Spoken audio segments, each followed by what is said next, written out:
I will now recognize the gentlewoman from Nevada, Ms. Titus, for 5 minutes. Thank you, Mr. Chairman. I want to join all of you in wishing Chairman Benny Thompson a quick recovery. We miss him and we hope he's doing okay. You know, we've heard all the testimony, and I agree with it that election security is a constantly evolving threat to our whole democratic process. The environment changes from one cycle to the next. In 2016, we were primarily concerned about Russian interference. Then in 2020, it was the former president's big lie that kind of was the biggest threat to elections. And now during the 2022, we need to look at what is in the political environment that could again threaten our elections. And I believe it's those domestic threats that are the most serious that we need to worry about.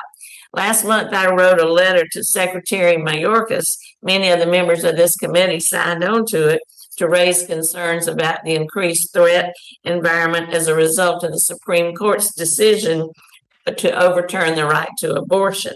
I cited an analysis from the Southern Nevada Counterterrorism Center that found that domestic violence extremists motivated by the heightened political environment could threaten our midterm elections. And the report predicted that the threats would increase against our election workers.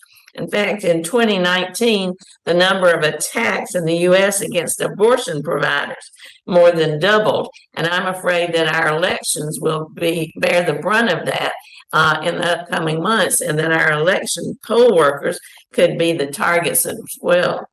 I would ask Secretary Oliver if he has taken any steps to protect elections in New Mexico against this heightened threat environment post Dobbs decision, and how this committee can work with DHS to kind of navigate this threatening environment for our elections as we move towards November.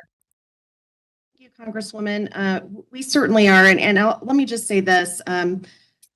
All of these potential threats that you just cited on the cyber front, you know, resulting from continued unhappiness with the outcome of the 2020 election.